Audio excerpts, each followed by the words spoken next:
That's more postage if you use my name. To take advantage of that, go to stamps.com. You'll see a microphone at the top of the home page. Click on that, type in Osgood, and you're in. Once again, it's stamps.com. And don't forget to type in Osgood. As odd as it is, this day will be fine. You see, it's the numbers 5, 7, and 9, 3 odds in a row to tell you the date. Only 3 more to go, then a 90-year wait. I didn't write that poem. Ron Gordon did. It's very unusual. It only happens a few times, and it's just a chance to have a good time with the date. Others may have different ideas about having a good time with the date, but this is how Gordon's mind works. He celebrated 30309 as Square Root Day, you may recall.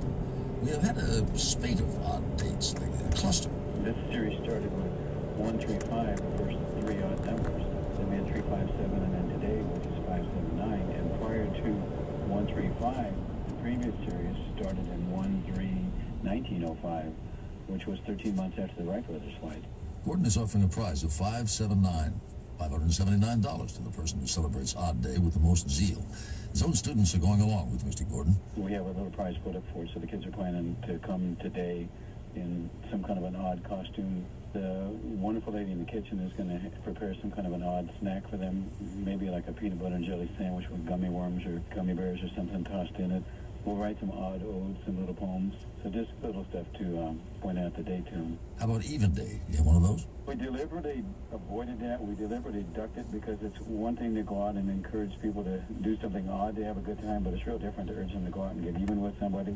Happy Odd Day, the Osgood File. Charles Osgood on the CBS Radio Network. KCBS News Time 9:38. Our traffic is sponsored by Kaiser Permanente. And John, what's going on in the Burlingame area? Well, we just had an accident southbound 101 before Poplar, just cleared off the right-hand shoulder. Now we have a new accident southbound 101 just past Broadway, Burlingame. That's a crash with a couple vehicles. It looks like it's blocking the left-hand lane with the highway patrol just arriving on scene. Still delays out to the Richmond-San Rafael Bridge westbound 580, about a mile before the toll plaza. Solo vehicle, minor injury accident. That's off on the right-hand shoulder. Heard from the number of members of the KCBS phone force about heavy traffic on 680, leaving the Dublin interchange southbound 680. That's jammed up from right about 580. Remains slow out past Stone Ridge. There was an earlier stall out near Vallecito. That's been cleared for quite a while. Still problems in Hayward, northbound 880 near Industrial. An accident there may still be blocking the second lane from the left. CHP's on scene trying to get that off to the right-hand side. If you're traveling through San Jose, the Oakland Road on-ramp to southbound Highway 101. That ramp has been shut down for the last hour and a half or so, and it's still closed because of a crash involving an overturned vehicle. They hope to get the roadway reopened here in the next couple of minutes. And out at the Bay Bridge, still backed up to right about the end of the parking lot. Your next update, 9:48 on the traffic leader, KCBS. The Bay Area forecast now calling for a really spectacular day. Temperatures will be in the 70s everywhere. Sunny skies, light breezes up to 15 off the coast in the afternoon. And then the same story tomorrow. Early overcast, sunshine later, highs a little warmer tomorrow. Lunch at the coast. Good day for lunch at the coast. Good plan, you buying? Okay, lunch at the coast. We'll go Dutch. San Jose 75, Mountain View 72, Livermore 76, San Francisco 70. Traffic and weather together every 10 minutes on All News 740 and now FM 1069 KCBS. The A's take on the Texas Rangers today at 12:30 on Comcast Sportsnet California, Comcast Channel 89, where the A's are. Hey, this is Kim Wonderly. The Mercedes-Benz event you've been waiting for, the spring event, it's on right now at your greater San Francisco area dealer. Click over to MBUSA.com to browse all the amazing values and visit your greater San Francisco area dealer to drive off in the Mercedes-Benz of your dreams. He's got a different take on the news. Dave Ross, 535 weekday afternoons. All News 740 and FM 1069 KCBS. KCBS News Time, 9:41. Susan? Santa Clara County is proposing the elimination of more than 200 positions in order to balance a $273 million shortfall.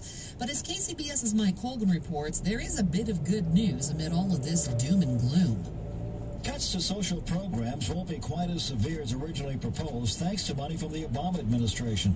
Tim Rother with ARH Recovery Homes, the largest provider of drug and alcohol services in the county, says they're being cut 30 instead of 40%. What that means for the program is 45 more beds for transitional housing units for us, It means we add 6 more women and children into units where they can recover together.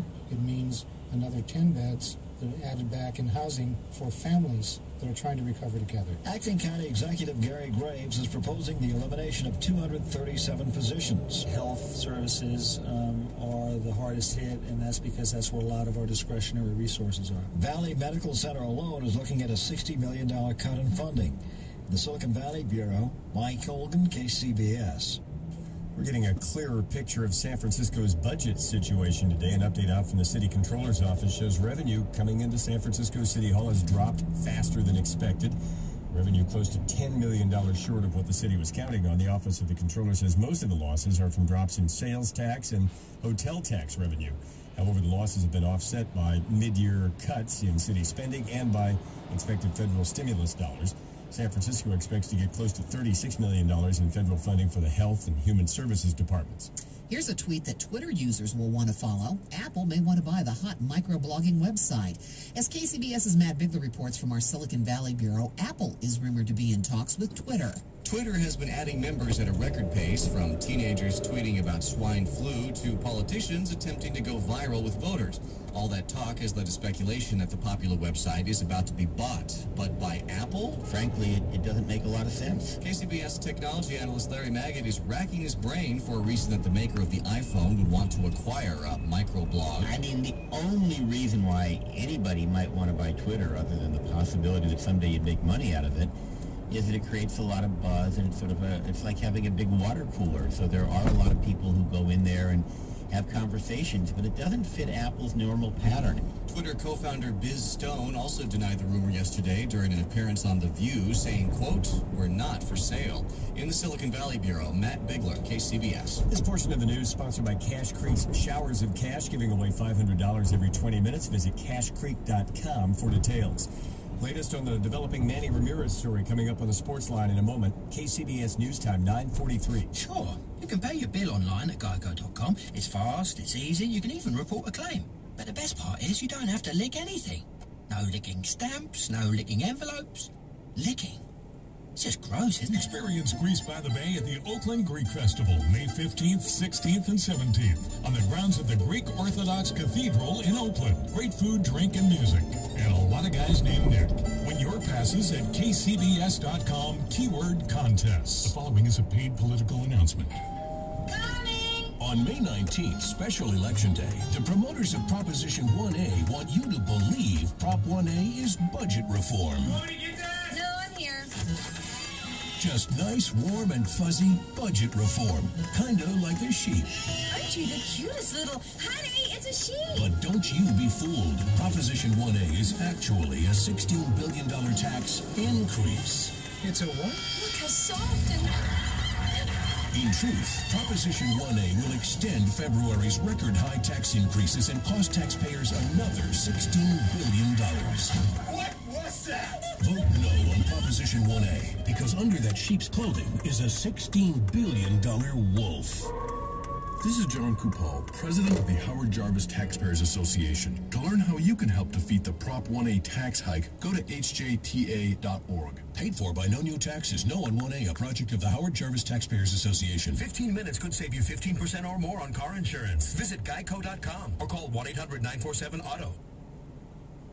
KCBS News Time, 9:45. We're waiting for Steve Bitcoin here, and we'll be here momentarily. Obviously, he's scouring up last-minute details on the developing story, not only on the sports page, but I'm sure it'll be splashed on the front page. Steve, Manny Ramirez of the Dodgers, suspended for 50 games. It's a positive drug test, although everyone seems to be careful to say it's not necessarily steroids. As the LA Times writer told us a few moments ago, there is a lot more on the list of banned drugs than just anabolic steroids.